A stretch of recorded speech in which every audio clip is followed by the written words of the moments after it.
Stormtrooper boots. That's right, we are going to review today this particular brand and manufacturer of the Stormtrooper boot. Now, I don't normally do review videos. In fact, there are many other people who do them better than I. However, when I was trying to research a pair of Stormtrooper boots for myself, this particular brand and make, I couldn't find any reviews on it whatsoever. No video reviews anyway. I wanted some close-up shots and there was none available. So I thought, let me just take a punt. I'll buy them for myself and then let everyone else know about feedback on this particular make and brand.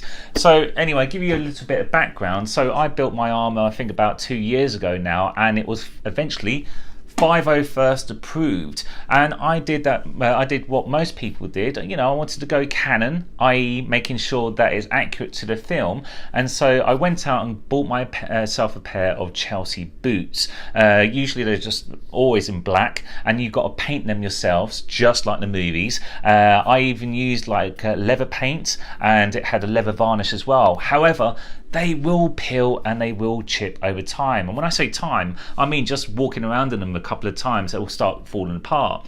Now, there are plenty of people out there saying, oh, that's meant to be the case because, that's what it's like in the movies.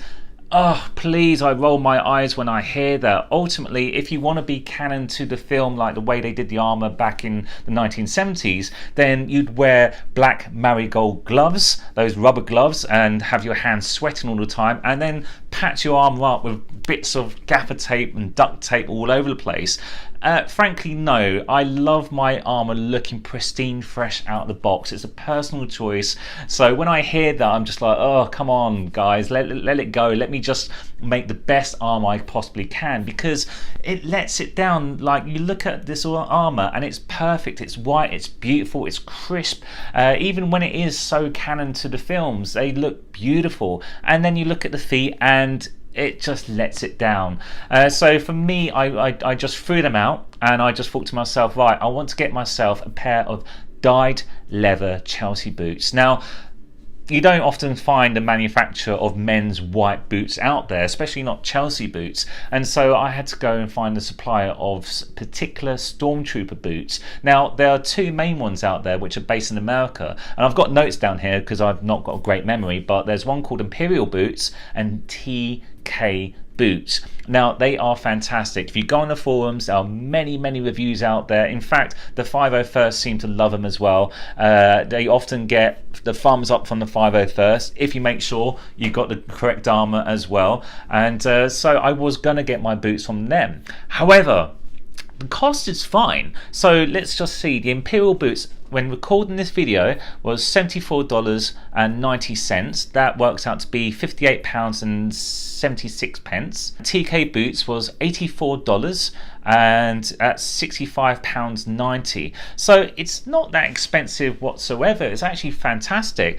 However, it's the postage cost. So if you live outside the United States, let's just say you live in Great Britain like I am now, or you live on the continent of Europe, it's going to cost so much in postal charges. Let's put it this way, for those particular boots it would cost $66.50 to post over to United Kingdom. That works out to be £52.17, and that's not including the tax you have to pay for the import charges. That's right. If you're importing something over £20 and it's not a gift, then you have to pay an import charge, which means that this product will come into the country.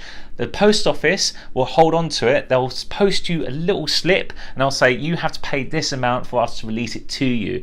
And it just ends up costing so much money. So all in all, you're looking at let's just say you're looking at TK boots. That's £155.90 for the boots and the postal costs, not including the duty you have to pay on top of that, unless you can actually tell them to put gift all over it and say it's under £20, but it's a bit like fraud. You don't want to do that. So what was the other option? Well, the main option would be get it locally. There must be a manufacturer of the white Chelsea boot in the United Kingdom or in Europe, and it will be cheaper to actually post as well.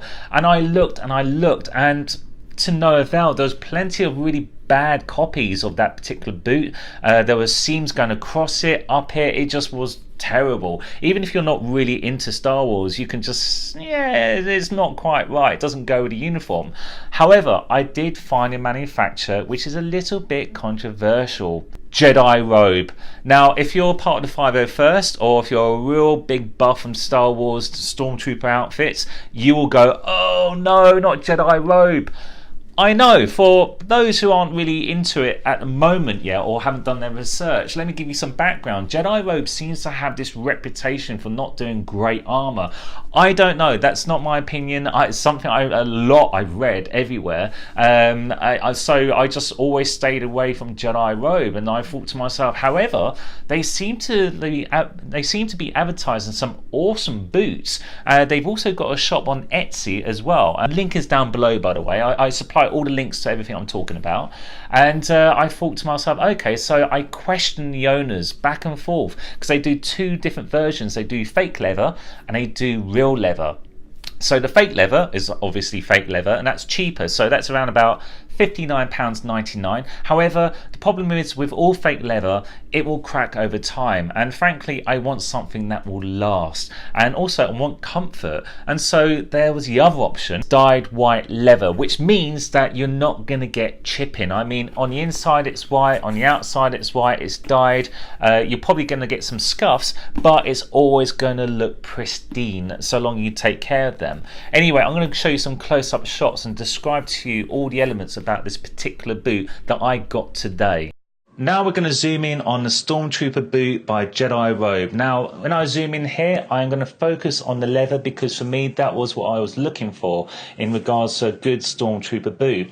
Now, with leather, it usually has a grain, and when I say grain, it means the texture over the boot, but this is as smooth as a Stormtrooper's helmet. Now, if you look at the review video, which I've included down below, where the gentleman compared TK boots with Imperial boots, I would say this is on par with TK boots. It's a nice, thick, durable, white, dyed leather, which means it's not going to chip. It may scuff, but it's not going to chip, and it's going to keep its colour, and it's really, really smooth. Look at that. Now, I've not worn these too much because I only just got these today, and I can imagine that, yep, as leather boots go, they'll start getting creases like here, but that's part and parcel of having a leather boot, and it's really, really comfortable, and it's also going to be breathable as well.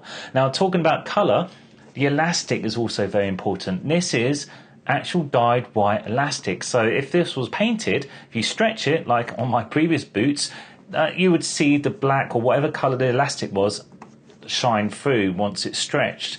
And if you look at the stitching as well, the stitching is fantastic all the way around, because this is made in Portugal. There we go, made in Portugal. And so the Portuguese did a great job at making Stormtrooper boots. Who would have thought, hey? Now let's just go on the inside.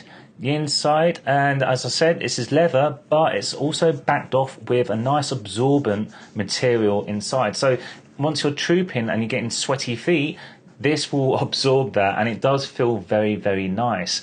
Now, in regards to the inner sole down there, yeah, that's fine. I'll probably put in my own lining at the bottom, but yeah, it's absolutely fine. You can wear these straight out the box. There's your tabs there to help you get these on. But as I said, because I recommend a size larger, these are really easy to get on. The only thing I would do, I would put some padding on the heel here, so my foot won't slide around, because as I said, this is a size just up from my normal foot size, which is usually a 7. This is now an 8.